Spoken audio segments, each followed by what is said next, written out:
Olá pessoal, tudo bem? Vamos dar sequência aqui no nosso curso Desvendando a Banca CESP-Sebrasp com a disciplina de Direito Administrativo.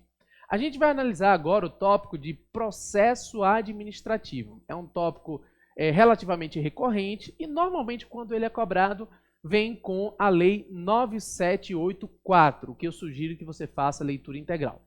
Muito cuidado, porque essa lei 9784, ela é uma lei que regula o processo administrativo em nível federal. Então você poderia se perguntar, Marcílio, mas o meu concurso é estadual, é municipal, o que eu faço? Bem, primeiro, a lei 9784, apesar de ser uma lei federal, ela se aplica subsidiariamente aos estados e municípios. Então, a maior parte dos concursos estaduais e municipais cobra a lei 9784. Mesmo assim, se houver ainda uma lei específica, o teu edital ele vai indicar. Então, vai lá e faz a leitura. E, normalmente, os estados e municípios que possuem lei própria sobre o processo administrativo simplesmente replicam a Lei 9784, a lei federal, apenas para que você saiba. Tranquilo? Então, com essa introdução, vamos seguir aqui e dar continuidade ao nosso curso Desvendando a Banca. Vamos lá. Questão de número 1. Uma questão já cobrando conhecimento de você sobre a parte de recurso. Cabe recurso pela parte interessada das decisões administrativas. Olha agora o que ele fala. Dirigido à autoridade que ocupe grau hierárquico superior ao daquela que tenha proferido decisão. Vamos tentar entender isso aqui tudo direitinho para que você possa acertar a questão, é claro, e compreender o assunto. O tópico dentro da Lei 9784 que está sendo exigido de você aqui é a parte de recurso administrativo. Bem, o recurso serve para a gente tirar de uma autoridade inferior a decisão e conseguir de uma autoridade superior uma nova decisão. O objetivo é esse, né?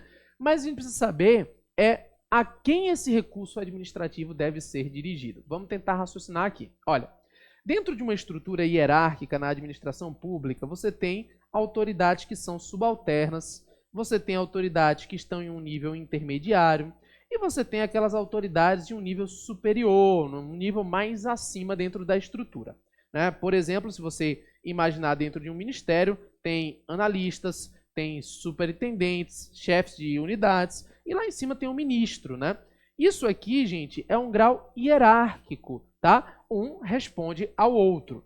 Quando nós temos a instauração de um processo administrativo, a regra é que ele seja instaurado perante a autoridade de menor grau hierárquico para decidir. Então, normalmente, é a autoridade subalterna que tem competência para dar a primeira decisão.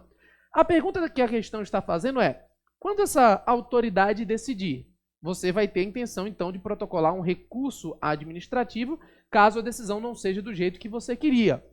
Então, esse recurso que será elaborado, ele vai ter o endereçamento, a parte inicial. Esse endereçamento será para a autoridade que proferiu a decisão ou para a autoridade superior. Veja bem, não sei se você leu a questão, a lei está falando que o recurso administrativo seria protocolado perante a autoridade acima, diretamente nela. Ele fala aqui, ó, que será dirigido à autoridade que ocupe grau hierárquico superior ao da que decidiu anteriormente. Isso aqui está errado, gente. Essa questão, na forma em que ela está formulada, está equivocada, portanto, deveria ser marcada como errada. Por quê?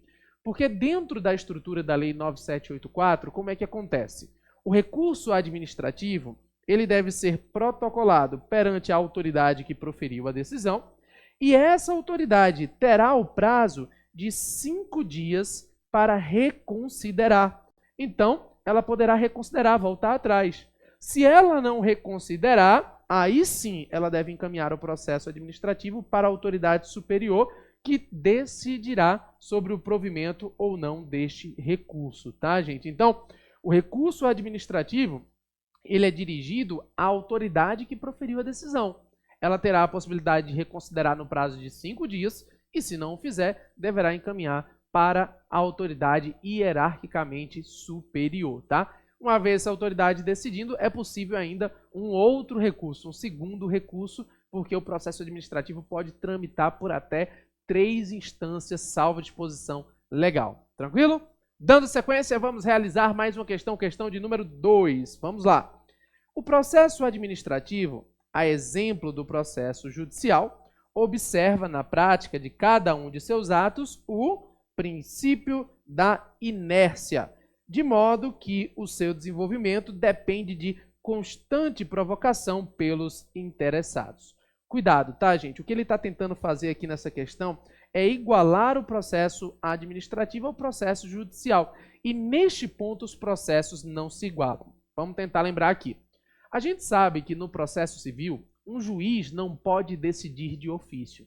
Um juiz integrante do Poder Judiciário deve aguardar a provocação das partes para poder decidir.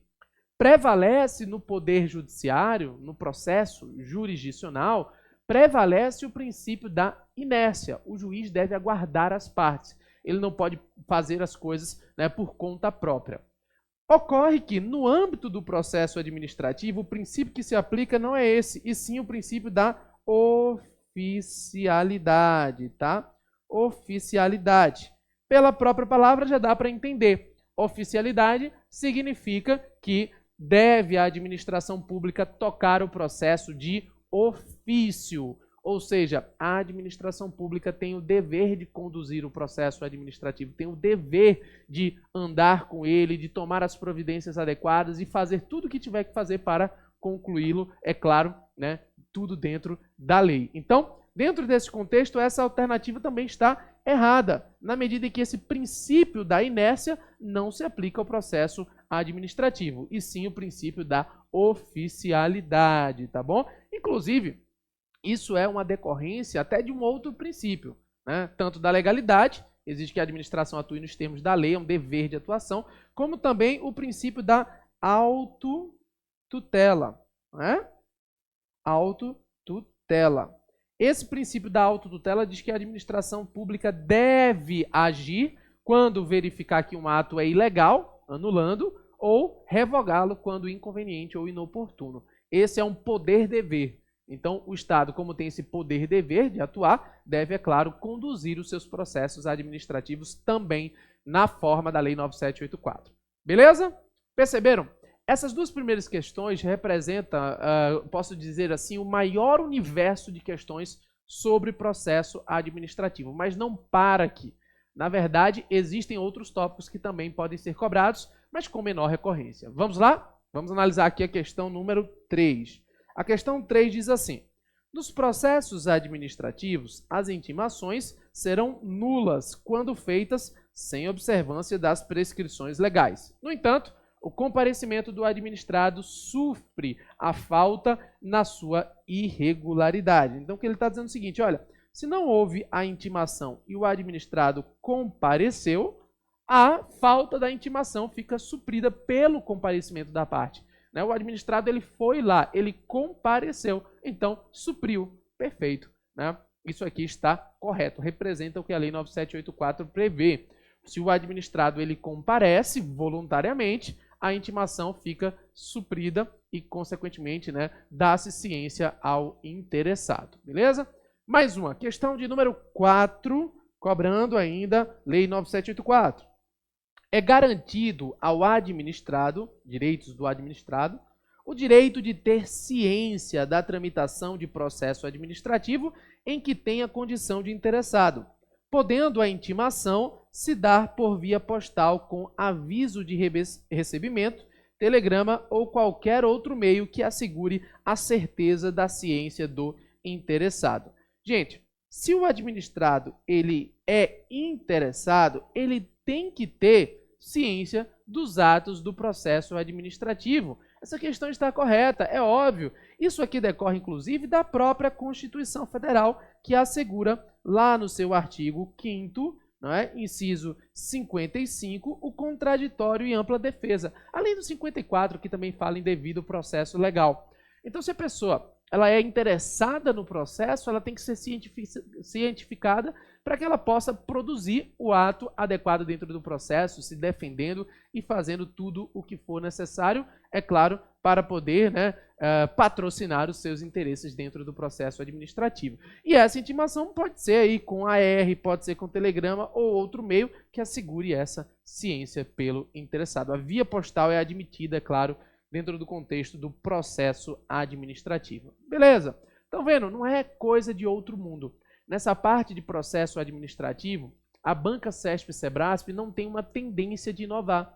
A regra é cobrar a literalidade da Lei 9784 sem fugir muito desse tema, o que é algo interessante, né? Então, conhecendo bem a Lei 9784, conhecendo bem como ela funciona, você consegue resolver as questões facilmente. A leitura dela é praticamente suficiente. Mas se você quiser avançar, existem alguns livros, né? Tem, por exemplo, os manuais que falam sobre processo administrativo, mas também nós temos aí José dos Santos Carvalho Filho, que tem livro próprio, né? Nós temos aí um livro também que eu tenho publicado com outros autores pela editora Saraiva, comentários ali 9784, você pode também avançar, né? O livro que eu tenho publicado é um pouco mais doutrinário, com desembargadores e tudo mais, mas também vale a pena.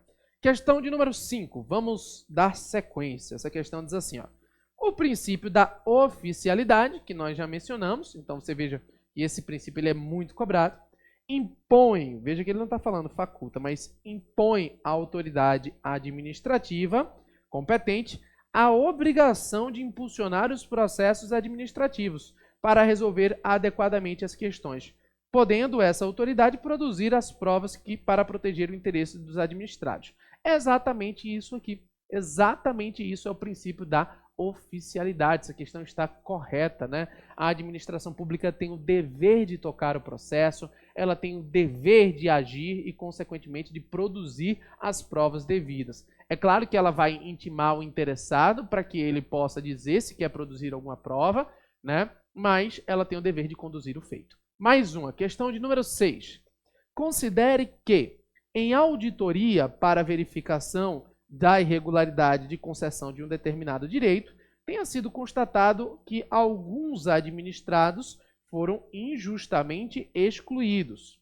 Nesta hipótese, em se tratando de interesses individuais, o processo administrativo para a extensão de tal direito só poderá ser iniciado após provocação da parte interessada. Essa questão está errada e com base em tudo que a gente já falou anteriormente. Não é necessário para a administração pública aguardar provocação de interessados para conduzir o processo. Então veja, qual é o grande equívoco dessa questão? Ela fala aqui, ó, na parte final, só poderá ser iniciado após provocação da parte interessada, o que está errado, tá, gente? Isso aqui está errado. Não é assim. O interessado, ele pode, é claro, pedir, né? Ele pode provocar a administração, mas a administração pode também atuar de ofício. É bom que fique claro isso, tá? Dentro do processo administrativo pode ser por provocação, por iniciativa do interessado ou de ofício, né? Dentro da Procuradoria do Estado, por exemplo, tem inúmeras situações em que eu instauro um processo de ofício independentemente de provocação. Isso é comum dentro do contexto administrativo. Beleza? Vamos seguir com mais uma questão aqui, questão de número 7, dando sequência. Essa questão prevê o seguinte, olha: recursos administrativos são todos os meios utilizáveis pelo administrado para provocar o reexame do ato administrativo pela administração pública. E pelo fato de o processo administrativo ter impulsão de ofício, tais recursos não podem ter efeito suspensivo. Olha a parte final, em hipótese alguma. É uma questão aí de 2014 da Polícia Federal, muito interessante. O que é o efeito suspensivo? E aqui eu preciso trazer alguns pontos para esclarecer aqui para você. Bem, dentro da escala hierárquica, você tem, como eu falei anteriormente, uma autoridade subalterna, né? E você tem uma autoridade superior dentro dessa escala. A autoridade subalterna profere a decisão e a superior vai analisar o recurso administrativo dentro desse contexto que a gente vem falando. A questão é o seguinte: quando essa primeira autoridade proferir a decisão dela, ela vai ter dito a perspectiva dela sobre um determinado assunto. A pergunta é: essa decisão já vale de imediato ou o recurso administrativo a ser protocolado terá efeito de suspender essa decisão até o julgamento acima? Veja, muito cuidado. Uma coisa é o que diz a Lei 9784. Mas existem algumas leis especiais que prevêem coisas diferentes, como a Lei 8666. O que a Lei 9784 diz, né? E perceba que aqui, o que ele está cobrando é do ponto de vista geral. O que ele quer saber de fato é sobre a Lei 9784. Ele não quer ir para um outro ponto aqui. Ele quer saber sobre a Lei 9784 especificamente. O que essa lei diz em relação aos recursos administrativos, né? Em geral, já que a Lei 9784 estipula a regra geral. A Lei 9784 prevê que o recurso administrativo ele não tem efeito suspensivo automático, tá? Então ele é protocolado, mas ele não suspende a decisão que foi proferida pela autoridade. Ou seja, a decisão já passa a valer de imediato. Só que cuidado, a Lei 9784 prevê, no entanto, que a autoridade administrativa, se verificar um fundado receio de dano irreparável àquela pessoa que está recorrendo, ela pode, e aqui é uma faculdade discricionário, ela pode atribuir efeito suspensivo a esse recurso. Então, veja, regra geral, não tem efeito suspensivo automático. Exceção, havendo o preenchimento dos requisitos legais, esse receio de dano, a autoridade administrativa pode conferir esse efeito suspensivo. Cuidado, essa é a regra geral, isso é o que está previsto na Lei 9784. No entanto, algumas leis específicas, do que é exemplo a Lei 8666, prevêem efeito suspensivo automático para algumas hipóteses. Por exemplo, o recurso administrativo protocolado contra a decisão que inabilita alguém em uma licitação. Então, teria um efeito suspensivo automático para não causar um prejuízo irreparável à parte, tá? Mas isso é uma coisa da lei especial. Aqui ele não está perguntando lei especial. Ele está perguntando, né, a hipótese da lei 9784, que é a regra geral. E essa questão, gente, ela se encontra errada por um motivo muito simples.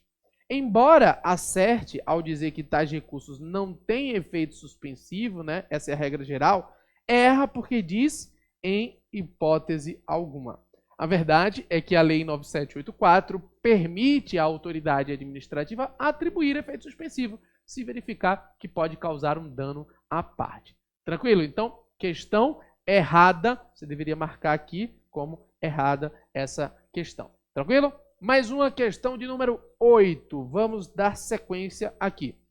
Nos processos administrativos devem ser observados, entre outros, os requisitos da proibição da cobrança da despesa processual, ressalvadas as previstas em lei, impulsão de ofício do processo administrativo, sem prejuízo da atuação dos interessados, aplicação retroativa da norma administrativa que melhor garanta o atendimento ao fim público a que se dirige. Então, veja, questãozinha bem interessante, cobrando de você a parte de princípios da administração no processo administrativo, né? Além daqueles princípios gerais que você conhece, legalidade, impessoalidade, moralidade, publicidade, eficiência, existem alguns princípios que são específicos do processo administrativo.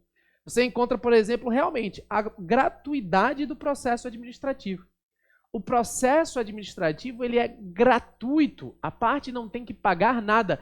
Inclusive, se, por exemplo, o Estado exigir da parte algum pagamento, se o Estado exigir da parte alguma garantia, por exemplo, para recorrer, isso seria inconstitucional, até pela súmula vinculante número 21. Então, nós temos realmente esse princípio da gratuidade, a gratuidade no processo administrativo. Nós temos a impulsão de ofício do processo, que é aquilo que a gente já viu, que é o princípio da oficialidade, na medida em que o Estado tem a possibilidade de conduzir o processo sozinho, mas a parte final torna a questão errada. Por que ela se encontra errada, Marcílio? Porque ela está falando aqui, olha que interessante, que um dos princípios seria a aplicação retroativa da norma administrativa que melhor garanta o fim público a que se dirige. E, na verdade, essa retroatividade não é garantida, pelo contrário.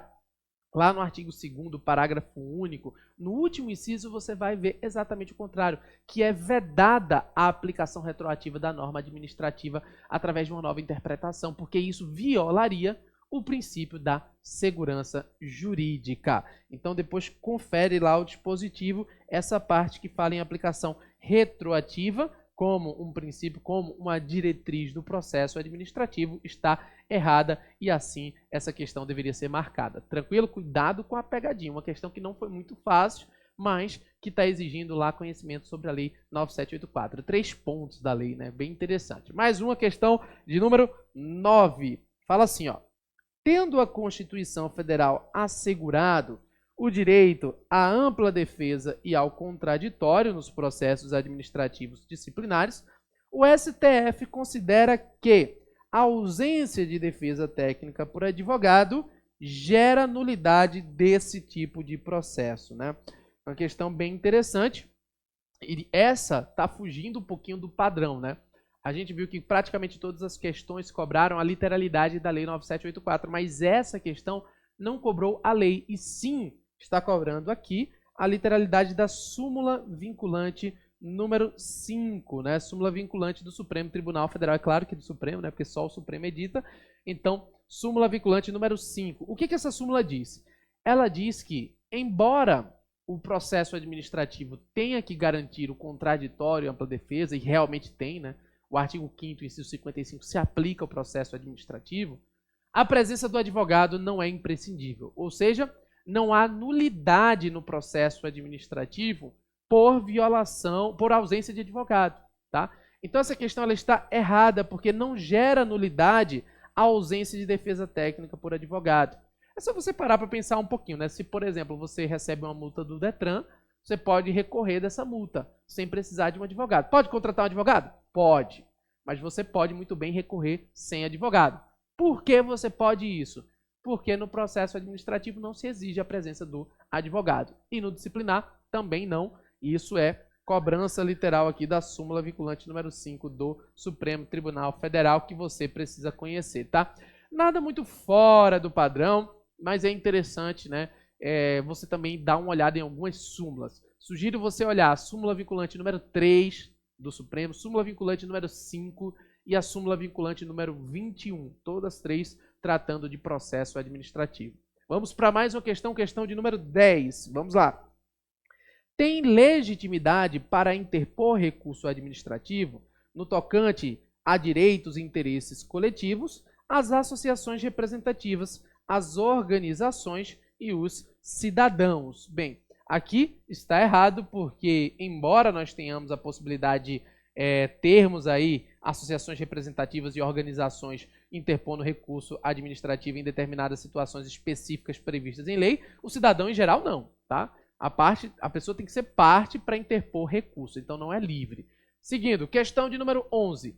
Se em processo administrativo determinado interessado apresentar manifestação escrita, desistindo totalmente do pedido por ele formulado, a administração pública, por razões de interesse público, poderá dar prosseguimento ao processo, não implicando o pedido de desistência necessariamente em prejuízo a esse processo. Mais uma vez, o que está sendo exigido aqui é o princípio da oficialidade. Ou seja, a administração pública pode tocar o processo mesmo se uma pessoa desistir? E a resposta aqui é positiva. Essa questão está certa. O processo pode ter a sua sequência, ele pode, né, ter o seu prosseguimento dentro desse contexto, já que a administração tem o direito de conduzir e o dever de conduzir o processo, independentemente de provocação.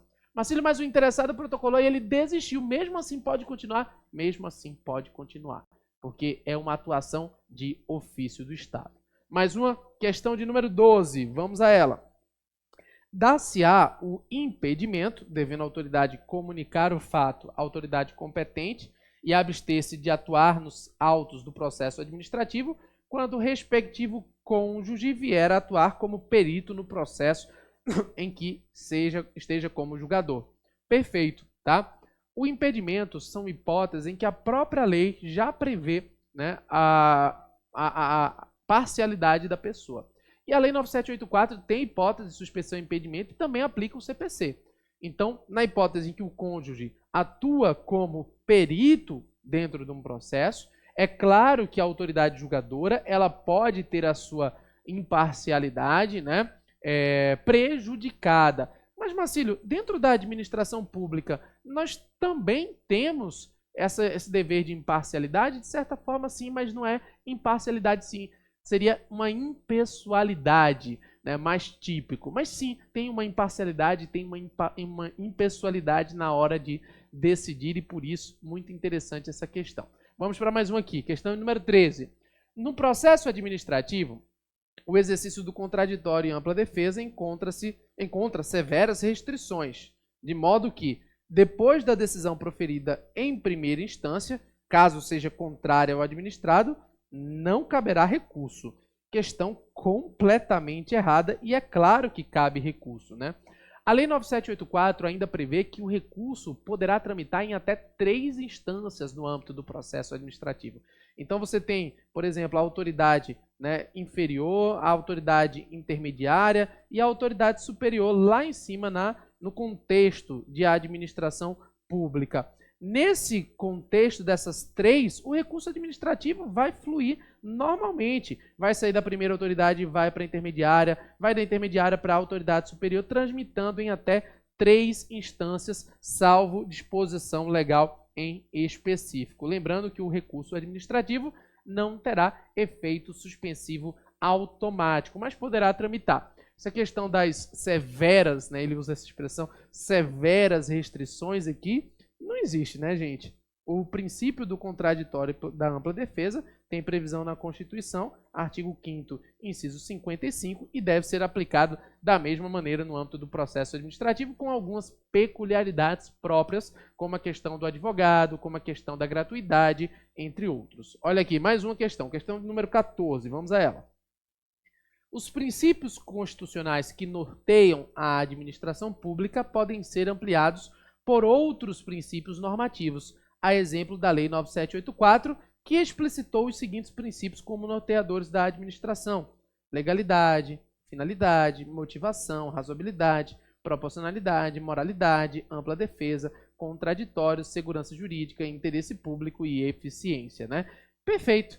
Isso aqui é o que consta da Lei 9784, lá no seu artigo 2º. O artigo 2º da Lei 9784 amplia a quantidade de princípios a que a administração pública deve obediência. Ou seja, além daqueles princípios expressos no artigo 37 caput, que são amplamente conhecidos, né, o LIMP, legalidade, impessoalidade, publicidade, moralidade e eficiência, nós temos os princípios implícitos, que não estão lá na Constituição, mas que se aplicam ou por previsão legal ou por interpretação doutrinária e jurisprudencial. E a Lei 9784 tem uma grande contribuição nesse contexto por ter trazido um rol de incisos. Vale a pena destacar que nesse artigo 2º, parágrafo único, você encontra uma lista de incisos.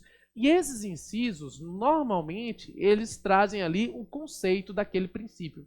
E é bem interessante porque muitas questões cobram exatamente a literalidade de alguns daqueles incisos. Tranquilo?